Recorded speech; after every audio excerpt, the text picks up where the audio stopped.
emergency for the first time in about... This is Jim, and Receiving this message. We are Ken Jennings and John Roderick. We speak to you from our present, which we can only assume is your distant past, the turbulent time that was the early 21st century. Fearing the great cataclysm that will surely befall our civilization, we began this monumental reference of strange and obscure human knowledge. These recordings represent our attempt to compile and preserve wonders and esoterica that would otherwise be lost. So whether you're listening from an advanced civilization or have just reinvented the technology to decrypt our transmissions, this is our legacy to you. This is our time capsule. This is the Omnibus.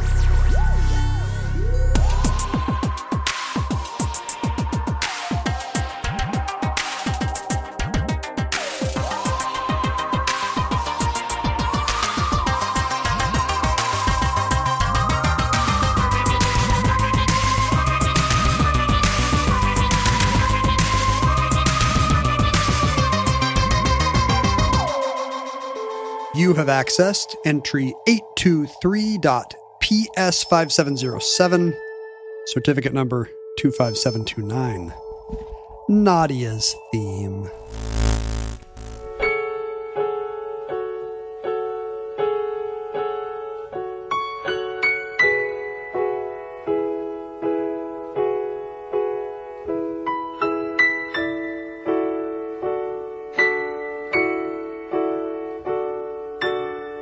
Well, this is going to be a show full of personal anecdote, I predict. No one has ever heard you talking about the mid-70s on this show. I think you're going to have some anecdotes here, too. When you told me you were doing Nadia's theme, I was so excited. Yeah, you were. I immediately had 3 different angles of storytelling. I don't even know if I should include any facts or really anything. We should just start telling stories about... Let's just play Nadia's theme once, and then there will be you'll have 20 minutes to talk about it, and I'll have 20-minute rebuttal. I feel like our beloved editor and third Beatle, Mark Miles, could just be playing Nadia's theme throughout this entire episode. Wouldn't it make us seem more graceful? Yeah, like 50 minutes of it graceful, but also sad and moving and... tempestuous. Yeah. You grew up watching American television on Armed Forces Radio. Yeah, it's weird that Armed Forces Radio had pictures. We could just imagine what Casey Kasem looked like. But no, they had a TV service. But it was kind of an eclectic mix, right? How much, was it all contemporary, or did you see old movies too? Did you watch the Munsters? They, in addition to the new shows, which was stuff that was maybe 6 months or so out of date in the US, which they would cycle through full seasons of, they would also just, they'd fill odd times, like a U.S. affiliate with just whatever they had in the back. Uh-huh. So I've seen the first season of The Odd Couple 20 times and none of the subsequent ones because awesome. They only had one. That first season's really good, though. It's actually before they start hanging out with celebrities. It's a little more like the Neil Simon play. Yeah. Bunch of Star Trek. But yeah, weird old, like a lot of Army movies, like they knew who their audience was. So a lot of John Wayne, Green Berets, flying leathernecks, that kind of a thing. Did it have soap operas? Yes. Every day when I came home from school. I mean, the mythology, because I've told the story so many times, is that I would come home from school excited to watch Jeopardy. And that's 100% true. But in fact, I think Jeopardy didn't start till like 5, which meant I got home sometime during the 2-hour power programming block for our servicemen and women of Guiding Light and General Hospital. Really? Yeah.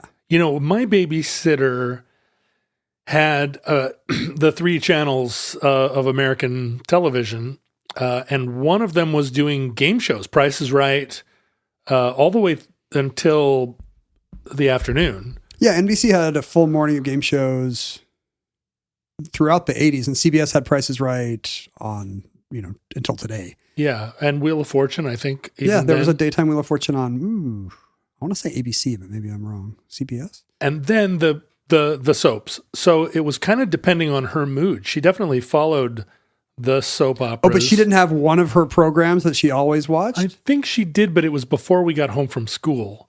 But then in the afternoon, she could kind of be persuaded to flip over maybe even to see Hogan's Heroes if you were really on your good behavior. But otherwise, yeah, you were watching Guiding Light. Even back then, you were trying to make the show be about Hitler. Yeah, I really. You were like, there's very little Hitler on All My Children today. Schultz. We should explain Yeah. soap operas to a far future audience, but also to a 2022 audience. Well, I wonder that is not aware of their one-time societal import. You have talked about doing an episode just on soap operas. I'm going to do a show about the mainstreaming of General Hospital in the 1980s. We're doing a Luke and Laura show, and it's coming up. But can you, in a nutshell, describe to somebody that hasn't experienced it the phenomenon of soap operas? Yeah, what's the one sentence? I mean, the main thing They is were every day. They were aimed at women initially. Yeah, because of that's who's home during the day. They were extremely dramatic. The labor-saving devices of the 20th century meant that homemakers suddenly had a few hours free. Every episode, which was every day, didn't just have one cliffhanging dramatic moment where everybody gasped, but it had multiple ones per episode. Every scene would end with some kind of somebody like, oh, no, some kind of moment of turbulent emotion. Turns out he's actually his evil brother. Amazing that they could keep that many plots going. Many of the plot lines were romance themed, but not always. So they could delve into crime and high adventure. Yeah. They were made incredibly cheaply on stages in New York City by a group of actors that loved the steady work and had been unable to. I was going to say had been unable to break in. But like a lot of famous people came from the soaps. Rick Springfield and didn't George Clooney? Rick Springfield was on a soap opera. I would use Alec Baldwin as my example before Rick Springfield, although maybe Rick Springfield hasn't shot anybody lately. At the time, Rick Springfield was a very, very big star, Ken, I'll have you know. Yeah, I mean, General Hospital was turning out pop stars then. Yeah. Jack Wagner, John Stamos. Again, this is cannibalizing from my Luke and Laura show. Yeah. Well, everybody that's listening, just forget all of this stuff so Ken can talk about it again in another episode. But yeah, the soaps, I mean, I tried everything I could to avoid them, but... Oh, you didn't get sucked in? Because I found that if you would, I'd find them impenetrable, and then I'd watch them for 3 days, and it really works. You're like, wait, is she alive? That car looked like it was going pretty fast. But we have to know what happened with the surgery. Or are they really the same person? They haven't revealed whose hand that was. You know how it was when you read the funnies every day, and one day you were like, you know what? I'm going to read Mary Worth, and then after a week of it, you're like, oh, I'm engaged in the plot line of Mary Worth. And then you read it for a month and you go, oh, the plot line of Mary Worth goes nowhere. Like nothing is ever resolved. Nothing ever happens. And, I think that probably that happened to me with soap operas at a young age. But also the production values, just the fact that those stages were also shadowy. Shot on videotape with the cheapest lighting. Like, and you could tell that they were bad actors. It just felt like... Well, they had all gotten their pages that morning. I mean, think of how that must be to turn out an hour show every day. Every day. Only Luke Burbank can say what it's really like. I mean, Jeopardy, I only do half an hour, and that's a long day. Yeah. Well, and you're reading a teleprompter. Were they? I'm not reading a teleprompter. There's not a teleprompter somewhere? I think they must have been on prompter, or had sides just out of... Yeah, but you don't see them doing it. You wouldn't see them like you do on Saturday Night Live. I mean, you're putting these actors down, but they are very good at that particular craft. They're doing something difficult and fast every day. And a lot of them are on TV for 40 years. And a lot of them become huge celebrities. Like, no one's ever heard of them, but to your grandma, they're the biggest star. Like, you go to they still publish Soap Opera Digest, I think, even though there's maybe 3 daytime soaps left. And you'll still see some of the same faces on the cover of Soap Opera Digest. And like they're the biggest celebrities in that world, because they are. I found that there was a big social aspect to it. Like, because me and all my friends were locked into Armed Forces TV, we would all come home and watch Guiding Light and General Hospital. And then call each other up and breathlessly we were talking recap? We were talking about it at school the next day. Wow. There was a period where General Hospital was doing a lot of kind of faux, low-budget spy stuff. Uh-huh. The good spies of the World Security Bureau, the WSB, were always facing off against the DVX, the crypto-Soviet agency that was always infiltrating Port Charles, New York, for some reason. Sure, of course. With its Iron Curtain spies. Of course, they were trying to bust those Grateful Dead concerts, those early '80s Dead shows. And when when there was a twist, we would like call and be like, "Oh my gosh, the assistant police chief is the crime boss," or like we were something about it. I mean, maybe this is listomania. Something about knowing your friends were following this dumb thing. You'd get into it too. How interesting! And it may just be the 5-year difference in our ages, but. It's true. When I was a kid, it was exclusively the province of housewives and babysitters, and the idea that I or any of my friends would have watched a soap voluntarily. If you're homesick, you watch game shows. Yeah, absolutely. Or Hogan's Heroes. Yeah, Brady Bunch or something. Yeah. That's the American way. But the accident of Armed Forces programming, plus, again, preview, the brief period in the 80s when General Hospital kind of tipped above the waterline of the iceberg and briefly became a national moment. We were into it. Well, let's save that for another show. I'm looking very forward to hearing about General Hospital in the 80s. Who wouldn't want to hear us talk about for an hour about that? Well, let's set the Wayback Machine to a little bit earlier. In 1971, let's say. Now this is, for example, this is before you were born. A young John Roderick is 1 or 2 years old. Yeah, well, 3. I was 3. Eating strained peas from a plastic spoon. You know, by that point in time, I was probably... you could have been riding a bike with training wheels. Yeah. You're riding a big wheel. I was. I had a big wheel. We were living in Alaska at the time, so, I had a really big wheel. Sliding all over the ice on your big wheel. Mm-hmm. Let's go back to... set the Wayback Machine to 1970. A young John Roderick is... Now, a mere year and a half old. Yeah, a year and a half, two, let's say. I would have turned, I would have turned 2 in the fall of 1970.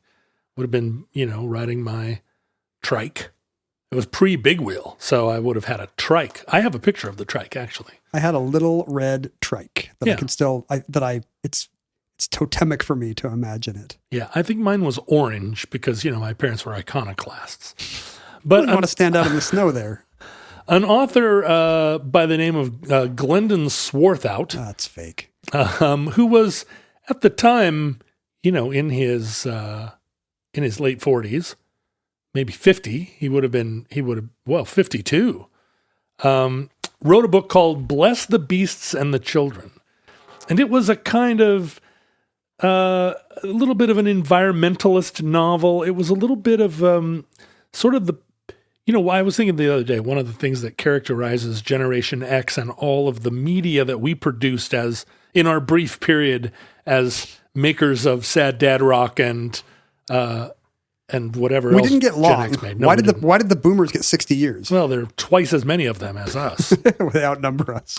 But one of the things that characterizes us is that we talked a lot about our personal lives and our childhoods. There weren't a ton of boomer rock bands that talked about their parents. Maybe that's because their fathers never spoke more than 6 words in a row to them. Yeah, but mostly they, a lot of their music was in the present tense. They were getting high or having the sex or whatever it was. They were doing the mashed potato. They were doing the twist. Yeah. I mean, maybe the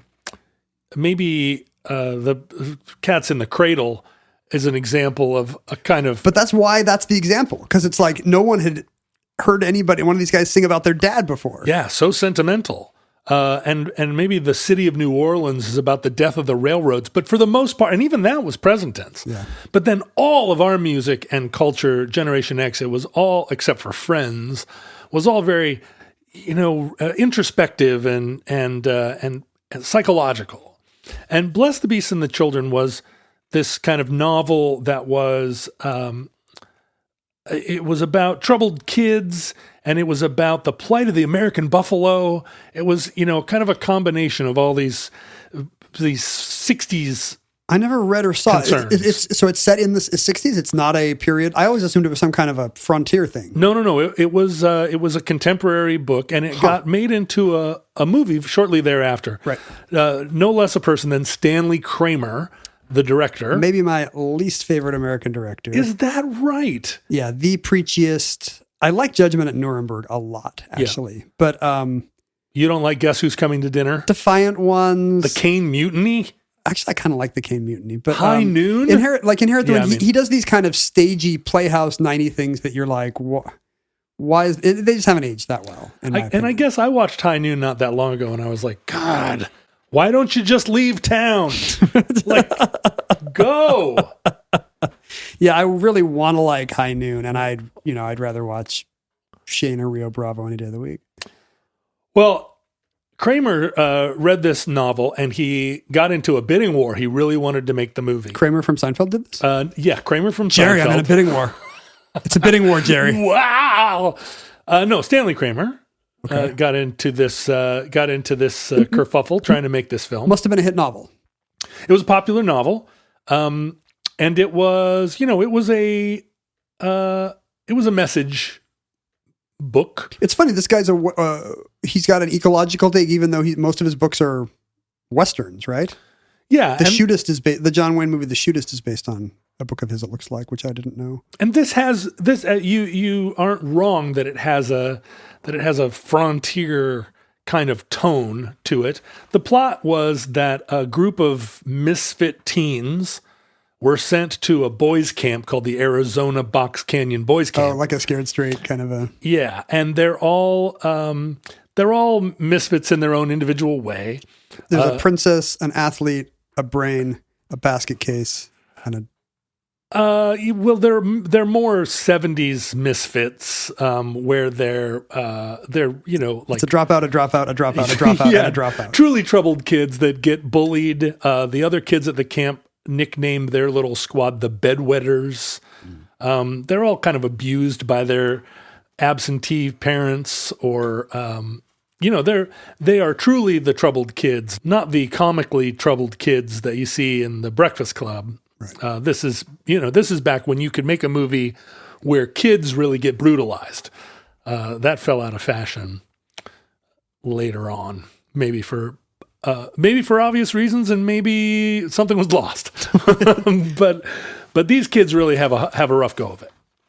And the lead teen, or the teen that kind of steps forward and says like, hey, we shouldn't take this abuse, because they're taking abuse from the other kids in the camps. Even among the misfits, they're the misfits. Oh, yeah. I mean, this is a boys' camp that for some people, kind of like my experience at Outward Bound, some of the kids there are having a camp experience, and some of them are having an awful experience. I see. Not everybody is there by court order. And there's a sociopathic camp counselor who's a real bully. Nurse Ratched type. Yeah, everybody's getting pushed around. And the Bedwetters end up fighting the good fight in a way that brings them together. Like they unite in their brokenness, in their awkwardness.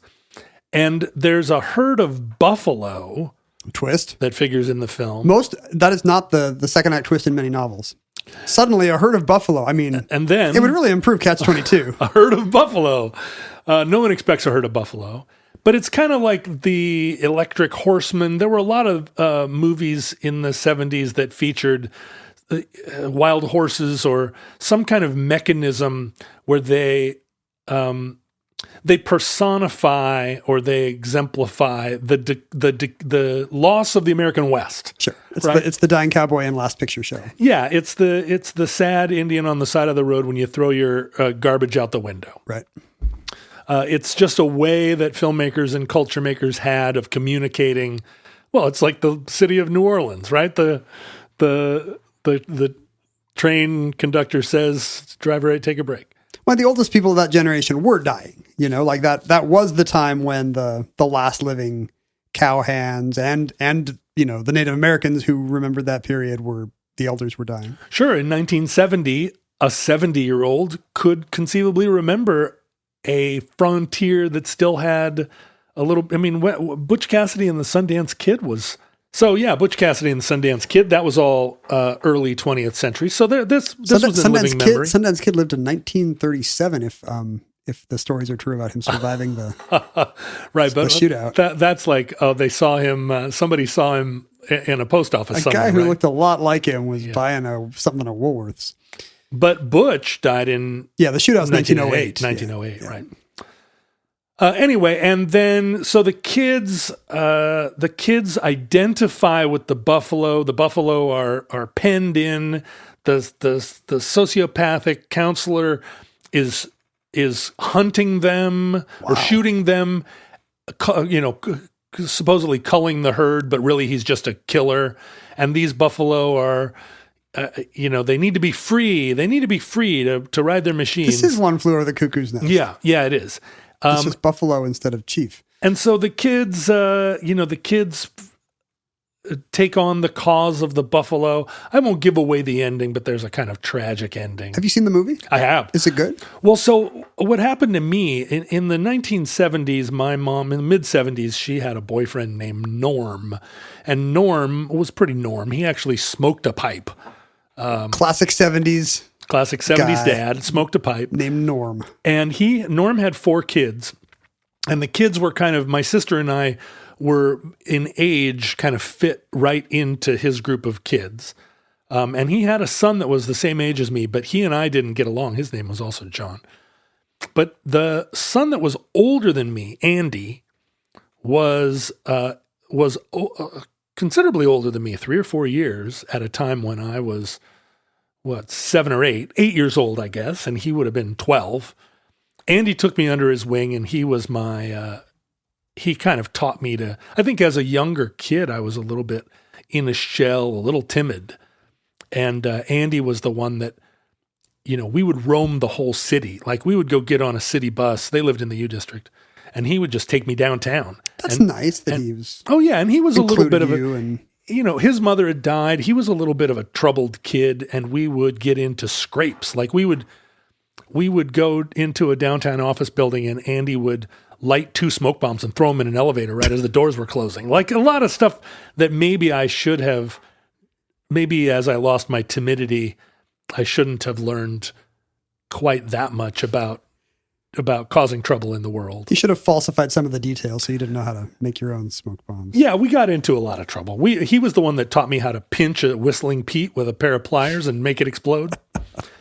Anyway, one night, Andy and I were watching TV, and they had a Airstream parked out in back of their house, and he and I were kind of living in it.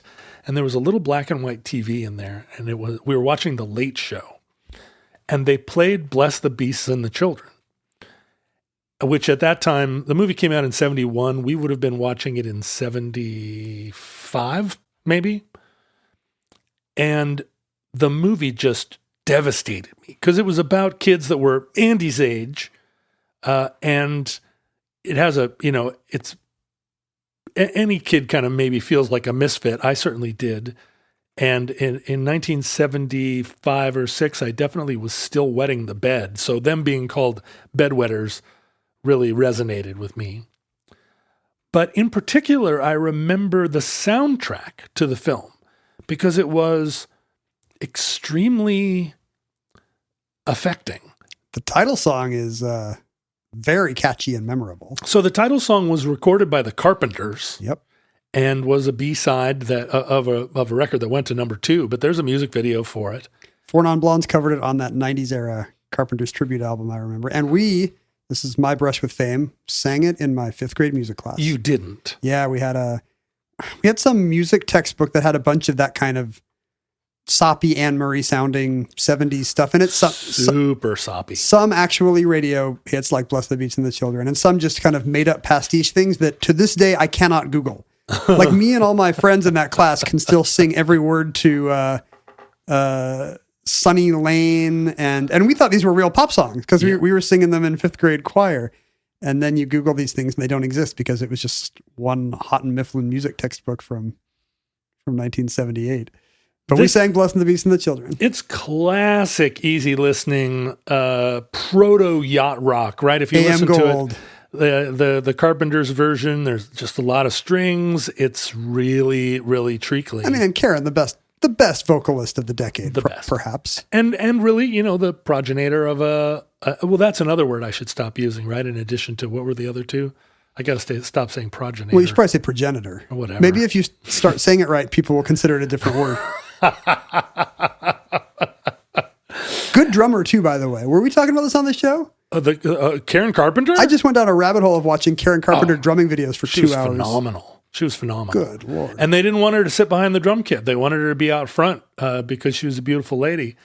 But her drumming is what made that music, I think. More than his Rhodes playing. And he's not even much of a singer. You listen to their Christmas record, which I did a couple months ago. Sure, of course you did. For hours at a time because it's Mindy's favorite Christmas record. And he can't even sing. I guess he's a great arranger or something. Well, great arranger is not nothing. But yeah, I'm still reeling from the fact that Mindy's favorite Christmas record is the Carpenters one. Has she never heard Mannheim Steamroller? It's the only Christmas record she's ever heard. It's both her favorite and her least favorite. I mean, I just play the Phil Spector over and over and she gets tired of it. Well, the movie Bless the Beasts and the Children was scored by a pair of songwriters, the songwriter Barry Dvorzan and the arranger Perry Botkin did a whole score for the film. Barry Dvorzan was the guy that first signed the association to his record label Valiant Records. So he was like a music guy. He went on to write the music for the film The Warriors. Like he was a songwriter, had some collaborations with some folks, and then Perry Botkin was an arranger that also had a pretty long CV, one that you wouldn't maybe know everything on it. But interestingly, he was the arranger for the Incredible Bongo Band. The Incredible Bongo Band being a band from the era. The Bonzo Dog Band? No, the Bongo Band. They did covers of tunes where they featured the bongos. See? There was a lot of bongo playing. Are there really a lot of songs where you can just sub in most of the instruments with bongos? I'm a little skeptical. Like if you'd said they were an accordion or a banjo cover band, I can hear that in my head.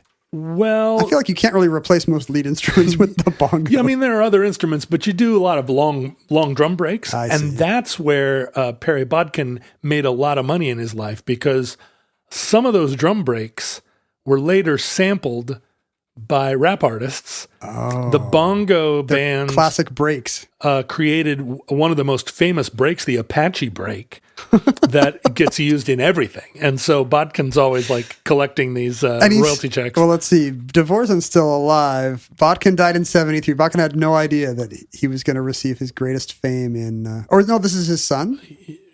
Perry Botkin. Perry Botkin. His dad was an arranger. Yeah. Perry Botkin Jr. died he died a year ago.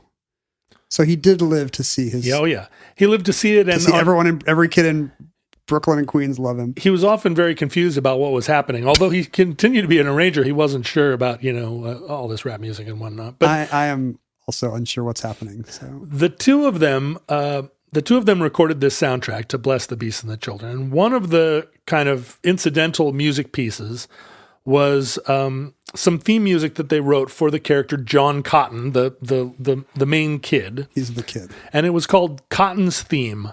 And it was just a kind of, interstitial music played under Cotton. And I remember this music from watching it as a kid. Because it reoccurs. The score is memorable enough that you remembered incidental music. I remembered watching it on this little black and white TV and being really moved by the music, and in particular the way the music scores the events of the film. This song comes in a way that really connected with me. So there was a soundtrack because the Carpenters sang the title track. There was a soundtrack for the film that included all of this stuff. Shortly, and the soundtrack, the soundtrack sold all right, but then crucially, and I have to admire him for this, Perry Botkin Jr. Rearranged Cotton's theme, which had made no stir in the world as a incidental music on the back of this soundtrack record. As most of them don't. He rearranged it for the premiere of The Young and the Restless, a brand new soap opera that appeared in 1973. Is that unusual to reuse incidental music from a movie as a TV theme? Well, as someone who is always trying to take his very limited set of ideas and repurpose them over and over, I really admire somebody that's like, I put this out and it didn't really connect the way I wanted. What if I just changed it around and turned it into this? It's not that common to release a thing and then call it something else. But he was the arranger of the original track. It wasn't anything. It was just a backing track. Yeah. Why not convert it to the sound or the theme for The Young and the Restless? And it really connected with people as the theme to The Young and the Restless. And for obvious reasons, when you see the opening credits of The Young and the Restless, this music in this new context, and it's a rearrangement of the album track. But still, it's very there. And again, it's very moving music. And now set apart, it connects with an audience. And you listen to it 5 times a week if you're a fan of the show. Like those soap themes just become iconic. Yeah. Like I can still tell you the font used in every daytime soap I watched as a kid, just because you're seeing it every day. And this music is dramatic and it's sad. And so then The Young and the Restless actually released a soundtrack record. Seems a little unusual. But, this was the 70s. And, I mean, the 70s, as we'll see at the end of the show, this is an era when the theme music to television shows actually, the 60s and 70s, a lot of it appeared on the pop charts. Peter Gunn theme, Hawaii Five-0 Theme from SWAT. I mean, these were all hit songs, or in a lot of cases, hit songs. So Young and the Restless put out a which record. makes you wonder where they're on the radio. People are calling into their rock radio stations and requesting. Oh, for sure, because they were some funky jams. A lot of them funky jams. I think they should still play the Barney Miller theme on the radio today. That would be a break.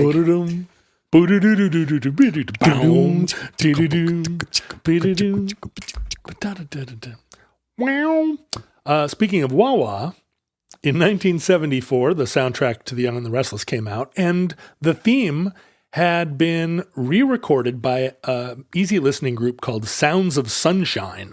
Is this their big hit? I've never heard of Sounds of Sunshine. And they actually have lyrics on Cotton's theme, on the Young and the Restless theme. Did they add their own lyrics? There were not lyrics on any prior version. And their version of the song, the vocals actually do some of the melody that the original version would have been, orchestral. They actually kind of handle the main theme in their vocals. There's a lot of wah-wah on that track. And that was, kind of not, it didn't rip up the charts in 1974. But so now there were 3 versions of the song out there. There was the original soundtrack version. There was the Young and the Restless theme, which was a rearrangement. And now this Sounds of Sunshine pop version, which was on the soundtrack. Well, 2 years later, a little event you might remember. I will not remember. I was 2 years old. Yeah. Well, 1976, the tall ships are in the harbor. An event that I remember very, very clearly. It was the 1976 Olympics. Were those in 1976? The 1976 Olympics occurred coincidentally in 1976. I thought there was some French-Canadian thing where it was actually 1977 there already. Well, yeah, that's right. Canada is across the international date line from the United States, the north-south or the east-west international date line. And famously at the 1976 Olympics, Nadia Comaneci, someone we've talked about on the show before. Probably come up here more than any other Romanian gymnast. Right. I would say absolutely true. And by a wide margin. And she was, along with Betty Rubble, a proto. Was she a Jane Wiedlin for you? She was an archetype of a Jane Wiedlin. See, I was fixated on Olga Kour, but see, it's totally no. We're different. I'm just kidding. I was in love with Nadia. She wasn't that much older than me. What was I? I was 8 years old, and she was 12. Right. This could happen. This could still happen. It still could. Well, no, is she still married to Bart Connor? She's happily married to Bart Connor. Yeah, living in Arizona. She was born in Babylona, moved to Arizona. Well, she's probably closer than most celebrities. I mean, she's born 400 miles from Babylonia, right? Right. Although that's the opposite. It's opposite day.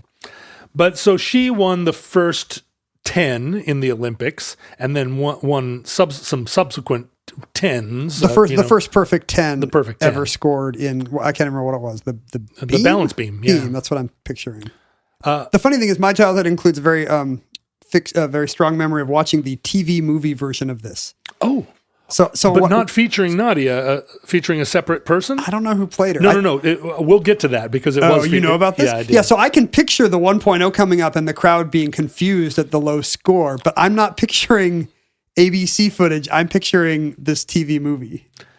Well, I was watching the Olympics and it was extraordinary. It was, you were too confused to be moved like we are now, because now it's presented kind of universally. It's always scored with music, and that was a thing that began very shortly after the Olympics. ABC Wide World of Sports created a montage of all of her performances. She did not do the floor exercise to Nadia's theme? No. I guess that would have been pretty egotistical of her. She did her floor exercises to 2 songs. The first one, Yes, Sir, That's My Baby, which was a 1920s. The biggest hit of 1976. I loved when the Association did that as the B-side to Cherish. It's actually been covered a lot by all the sort of 60s era crooners, but it was a 1920s sort of sheet music song. Yeah. And then the other song was Jump in the Line by Harry Belafonte. Because she loved the bongos. Yeah. Or Sir Kitchener, I guess, wrote it. Wow. But no, Nadia's theme did not appear. But someone at ABC, familiar with this song from its prior incarnations. Because Young and the Restless is an ABC soap, right? So and it's on TV at this point. It's now 3 years old. They score this montage of all of Nadia's greatest Olympic hits to the Young and the Restless. That's a little weird. To this music. Because today it's not uncommon for sports shows and package shows to use, music, to play music under this stuff. But you would never use a daytime theme song for this, right? Right. You'd want something with a little higher pedigree. Well, and what's amazing is, again, this music is underscoring literally her performances. It just imparted this incredible drama that they were hoping for. It's the exact right music for them. Yeah, where you're just like, where what it does is it brings out all the emotion in her getting those perfect 10s, that when it first aired on TV, you're just like, what's happening? Oh my God, a 10? There's astonishment, there's confusion. You can see it in her face and in her coach's face. Like there's no jumping up and down. They're like, what's going on? But with this music, this kind of piano ballad that takes a long time to evolve, it's just the perfect thing. And the kind of fandom, the global fascination with her in that moment meant that this montage was watched by millions of people and became in itself the kind of definitive document of her accomplishment. All over the world, more people saw that music video version of it than the original events. And all of a sudden, everybody wanted this music. Which had originated in a Stanley Kramer movie 5 years ago. Barry Dvorak immediately retitled it Nadia's theme. It had always been Cotton's theme up until then. Take that, Cotton. And A&M Records released the 1971 film soundtrack version in 1976 as a pop single. It rocketed up the charts and spent 22 weeks in the Hot 100 and got to a peak of number 8. Am I wrong that this kind of still happens? Like a piece will be used by a figure skater and suddenly it'll be rediscovered and nowadays can even chart? Well, yeah, that's why Jump in the Line ended up in Beetlejuice. Unfortunately, A&M actually left Dvorzan's name off of the record when they released it, and he sued them successfully for $240,000 for I think the insult and maybe even the lost revenue. Although I'm not sure, they certainly could have corrected that in the revenue department. Anyway, he successfully sued, but not in the insult. They'd have to add his name onto a song he did not write. Oh, right, and have that go. Yeah, maybe they could have done. They should have makeup. Sweet stuff Emotion like or something. Some Meatloaf song. Yeah, right about the same time. But then there was quickly a kind of this song, and I remember it very much being the song of 1976. There were a lot of songs in 1976. It was a great year for music. But for you, nothing spoke to you like Nadia's theme. I forget what was when did Devil Woman by Cliff Richard come out? That was also I was really into that song at the time. And I think Convoy by C.W. McCall, which we've talked about on the show. We've already put Convoy in there. Yeah, I think that's all about the same time.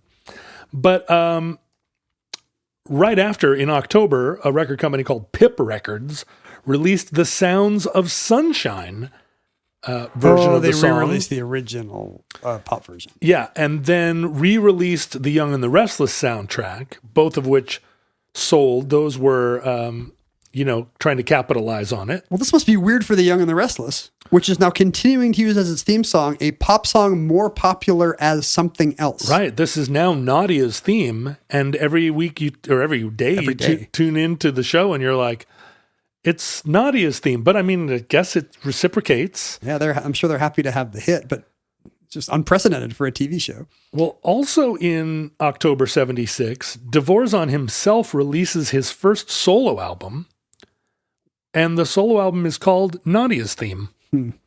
And then right after that, Sounds of Sunshine release an album also called Nadia's Theme. What does Nadia think about it? Like her name, she has no rights of publicity here. Her name is basically being taken in vain, and her celebrity is being used to sell instrumental records. Well, she went back to Romania, where she was given 3 squares a day and not allowed out of the sight of her handlers, her KGB handlers, because they were terrified that she was going to defect. So yeah, all of this was happening, sort of in the same style of Charles Dickens coming to the United States and being feted everywhere, but not having copyright over his books. I just wonder if it would have been different if she'd actually been Western European. For sure. And could have been like, hey, you can't just... Well, she would have gotten a cut. Yeah, exactly. And then what you remember is the November of 76 CBS dramatization, Nadia from Romania with Love. Nadia from Romania with Love, which was narrated by Flip Wilson. No. That does exist, but I'm remembering a biopic. Oh, with another actress. Yes. Playing the role of Nadia. Was it Mary Lou Retton? No, it's one Johan Carlo, whose credits I do not recognize. Oh, she's the cabbie on Pee-wee's Playhouse, on the first season of Pee-wee's Playhouse. That's funny. Her dad in this movie is actually played by Jonathan Banks, Mike from Breaking Bad. Oh. Which I would not have been able to tell you. But, and Talia Balsam plays Bela Karolyi's wife. No, this is a TV movie that I'm sure I'm the only person alive who has ever seen. But I want to see the Flip Wilson one now. I'm a Nadia completist. I know. Do you think ABC let CBS use the... They must have. Well, no, thing? I mean, maybe they got it from Barry Dvorzan. Maybe they withheld it, and CBS had to use the the Bold and the Beautiful theme or something. What's interesting is that this was not the first instrumental song by Barry Dvorzan to top the charts in 1976.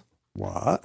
Cotton's theme, Nadia's theme, peaked at number 8, but Barry Dvorzan had a number 1 hit in February of 76 with the theme from SWAT. I think the theme from SWAT was like the last TV hit to be a number 1 until, I don't know, like Greatest American Hero didn't do it, like something pretty recently. Well, there was another number 1 song in 1976 from a TV show, which was the Welcome Back Kotter theme by John Sebastian. Also went to number 1. I just think of that as incidentally a TV theme. It's a pretty great tune. And I think he might have sung it did he sing it on the first SNL? I feel like he's the musical guest on the first SNL or something. I thought it was Paul Simon. Welcome back. I still know every word of it. But yeah, believe it or not, I'm Walking on Air was a hit in 81. Making Our Dreams Come True from Laverne and Shirley only got to number 25. You've got a list. I do. Suicide is Painless was a hit in the UK, a number 1 hit in the UK. And then, of course, the Miami Vice theme. Oh, that's what it was. It was Miami Vice. In 1985 by Jan Hammer. Greatest American Hero didn't quite get there. And then after that, here's the one I think I'm thinking of, although, this is not more recent at all. In the 90s, How Do You Talk to an Angel from The Heights? Right, The Heights, and that song was actually credited to a band called The Heights. Are they like the Archies? They're like the Archies. And then hilariously, the day after How Do You Talk to an Angel got to number 1 on the charts, they canceled the television show The Heights. So too bad for it's not too different Heights. than Greatest American Hero, where everyone remembers the song more than any single thing that ever happened on the show. I loved that show. It was the only show that had like superhero stuff on TV. Yeah, and it was hilarious because he couldn't control his suit. Whoa! He's flailing around. Crash. The aliens gave him the instructions, but he lost them. He lost them. He lost the instructions. Yeah. Classic IKEA superhero comic. He's probably Mormon. Because he lost the instructions. Yeah. I have no idea what that means. He lost the gold tablets. Oh, I see what you're saying. Yeah, he lost them. Couldn't control the suit. They're always in the last place you look. Well, Nadia's theme ended up winning the Grammy Award in 1977, Best Instrumental Grammy. So one would think that was the end of the story. It's already had more lives than a cat.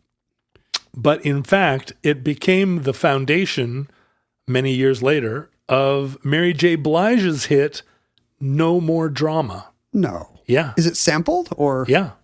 I had no idea. Yeah. So no More Drama is happening, and that's a Jimmy Jam and Terry Lewis jam, as it were. And they loved Nadia's theme. They'd been trying to put it into a tune forever.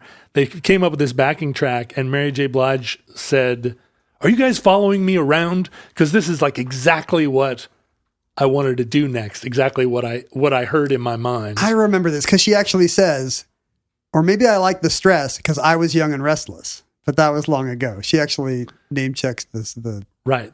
She was hearing it as the soap theme. I think I said it was ABC, but it's CBS, huh? So that means Wide World of Sports or whatever was going cross-network to borrow the Young and the Restless theme. Oh, interesting. Yeah, we talked about that a lot, and yet it turned out we were wrong. Assuming ABC had the Olympics that year. Which we're like scientists, Ken. We are not afraid to admit we were wrong. When the research shows that our hypothesis about Young and the Restless being on ABC is wrong, we will go back and we will redo the work. We'll admit it. And you were kind of broadly implying that ABC was cross-promoting. But no, it turns out this was like some kind of shared, it was like a universe of shared content. It would be like CBS stealing the Friends theme and putting it on Good Morning America. Turns out when CBS made Nadia from Romania with Love, hosted by Flip Wilson, they were actually using their own intellectual property. That's a relief. I'm sure Flip Wilson wouldn't want to piss anyone off. And that concludes Nadia's theme. Entry 823.PS5707, certificate number 25729 in the Omnibus, a show which is now entirely going to be about syrupy 1970s pop. We're going to do every Bread record. We're going to live listen to every Bread record in order. Going to have some Anne Murray, I already mentioned. It's going to be great. Futurelings, we are products of our time, not just in the AM radio department, also in social media. So you could always find us at Omnibus Project on the social media platforms of your choice. I was at Ken Jennings. John is at John Roderick. You could email us at the omnibusproject at gmail.com. But if you already emailed us mid-show to tell us we got The Young and the Restless Networks wrong, Stop. you should Delete. unsend. Send one of those revoked follow-up emails. Is that a thing? I have somebody who does that. Like if they want to unsend something because they got a fact wrong, they will send a Revoked? rescinded or whatever. And I don't think you can do that. I accidentally sent a email to someone who was on the original email, and I was sending it to somebody else, but I didn't want to About them? Well, no, it wasn't that, but it definitely was one I didn't. And I wrote them and said, "Hey, delete that without reading it, please. It's not relevant, and you don't want to read it, so leave it." And they wrote back and were like, "I deleted it. Thanks for telling me." Wow, you're like a cult leader. Yeah, so I don't know, but who knows if they did. If you ever text me saying delete anything in my inbox, I will do it. Ken, delete it. Delete something from 3 years ago, not sent by me. Delete all the mail that you've gotten from CBS. Gmail now has a thing where if you send your email, it'll say sent and then be like, or did you mean to? Oh, really? And I think all they do is they just hold off for 5 seconds. Oh. And give you a chance to be like, no, wait. And I honestly think 3 or 4 times I've been like, wait, I wanted to, I realized what I did wrong and I actually yank it back right as it's leaving. It's like the 5-second delay on Saturday Night Live. In case Exactly. you're like, oh, I wanted to add more swears to that. Except now it's for adding swears. You could send us physical items at P.O. Box 55744, Shoreline, Washington 98155. We just got a note from, it's Ren, who just did the Santiago de Compostela Oh, congratulations. pilgrimage, 500 miles, and listen to the show. Yeah, he walked 500 miles. I don't know And if then we're he's going to walk 500 more. well, probably if he wants to get back to the airport. It may be a she. Isn't Ren usually? It's WREN. Like Oh, the yeah, bird. okay. I'm sorry. I'm Not sorry like- to have misgendered Not you, like Ren. Ren and Steve. Well, we don't know. Right. We don't know. We won't speculate. But what a great idea. Is that really a spiritual pilgrimage if you're listening to a podcast the whole time? I was slightly disappointed John only mentioned his walk across Europe 6 times. Zing. You know what? Up yours, Ren. That's what I say about that. We also got a note from a friend in Dothan, Alabama, the peanut capital of the world, who sends us kind of this vintage postcard from nearby Enterprise, Alabama. Enterprise, Alabama. What is the Enterprise in Alabama? I must In be Cotton Enterprise. because the only thing I know about it is the boll weevil statue there. Oh, sure. In proud appreciation of the boll weevil. That's what the Facts About the 50 States book I had as a kid had for there. Celeste manages the Martin Drug Store. In Enterprise, Alabama. I guess it recently moved from Enterprise to Dothan. Are we going to get zinged Dothan? because it's not Dothan? How do you say the Alabama city? Is it spelled Dauphin? Or is it? Dothan. Oh, Dothan. It is. But they probably say something else, don't they? I don't know. The dictionary says Dothan. Dothan. Let's see. Did you just say that with a fake Southern accent? Dothan? Dothan. Come on down to Dothan. Meet some friends of mine. She has a story about a couple from Germany who stopped in her drugstore to ask where to go for dinner. Mm-hmm. Luckily, it was the opening weekend of the National Peanut Festival, held every November since 1938, except for World War II and COVID, That's not German? when I'm George sorry. Washington Carver was the first speaker. The National Peanut Festival should be in Georgia, I would think.